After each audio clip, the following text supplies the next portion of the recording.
Between 1959 and 1963, hundreds of babies across Britain were being born severely damaged by thalidomide. This drug had been taken by expectant mothers suffering from symptoms of early pregnancy. Hundreds of babies have been born deformed, and some of them without arms, simply because their mothers, in the early stage of their pregnancy, took a new drug called thalidomide as a sedative. Thalidomide only damaged the unborn baby if it was taken during the first 42 days of pregnancy. And the scale of the injuries depended on what day the drug was taken. The damage varied from day to day. So if the mother took the drug on around day 20, you'd be getting central brain damage, and 21 it would be the eyes, and 22 to 3 it would be the ears and the hearing and the face. And day 24 it would be the upper limb damage. So a tablet on day 24 was capable of removing a complete pair of arms, and over the next 4 days, corresponding patterns of leg damage. Parents struggled to cope with the realization that a drug they had taken had caused damage to their own baby. My mother had a nervous breakdown. In those days, the blame was on the parents for having given birth to children with disabilities, and they all knew it was a drug that they'd taken, so the parents were blaming themselves, and that's an incredibly soul-destroying blame to live with. But as one parent saw it, the guilt shouldn't rest with those who took the drug, but instead with those who made it. These are dreadful thoughts to have, but I felt a sense of relief, because now here I had a reason as to why our baby was in such a mess, and the reason was somebody else, not me, not Vicky.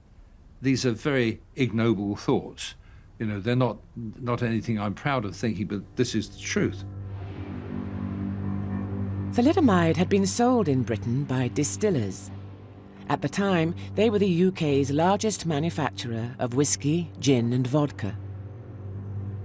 How a drinks company became responsible for one of the greatest drug scandals of all time can be traced back to a single article in a Sunday newspaper. In 1956, they saw an article in the Sunday Times suggesting that there was a new wonder drug called Valium that was totally harmless and a very good relaxing preparation, and that it would probably result in people preferring to have a tablet of Valium when they got home rather than a whiskey and soda or brandy and ginger. And it appears at the next meeting of the distillers' directors, the chairman apparently put this article in front of them all and said, "What are we going to do about this? Our business could be at risk." In 1957, distillers licensed a drug they hoped would calm their fears. Thalidomide was a tranquilizer from German pharmaceutical firm Chemie Grünenthal. It was being marketed as a non-toxic sedative, a drug you could not overdose on.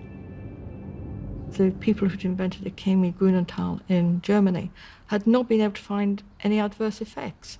On animal experiments, they had found it impossible to kill rats with thalidomide. So it seemed to be an extremely good drug.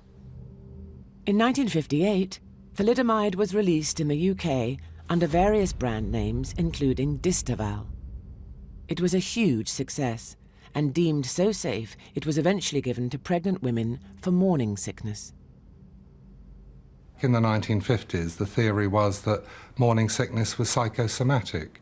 It was all to do with women being very excited about being pregnant, and that's why a lot of doctors thought a sedative that was not an antiemetic would be helpful with morning sickness. And one thing thalidomide doesn't do is to stop people throwing up.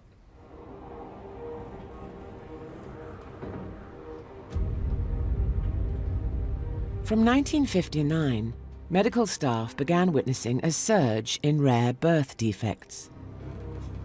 Doctors and midwives struggled to cope with the malformations they were witnessing in the delivery room. The first reaction of the clinical staff was panic themselves, and they just did not know how to handle the situation of showing the mother the baby that she'd just given birth to. Stories of medical staff ignoring the problem were told to journalist and author Philip Knightley, who researched the thalidomide tragedy. Nobody knew how to handle it. In some instances that we know of, the maternity nurses would wrap the baby in swaddling clothes and send it home for the mother to find out for herself. I said, go and get my baby, and she said, oh, I can't. I said, go and get my baby. I want to see her. And she brought my baby, and I unwrapped her and poured down with tears because I could see all her limbs were affected.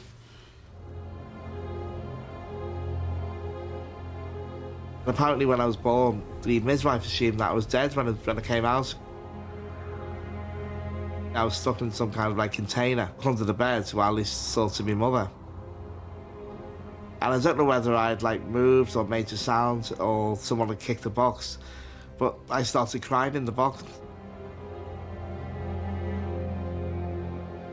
It was suggested that I was left in the hospital there, obviously then to go into a home, or I could die naturally.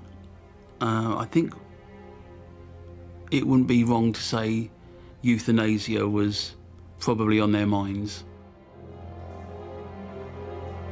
The chairman of the Thalidomide Trust has heard first-hand accounts about extreme decisions that medical staff made.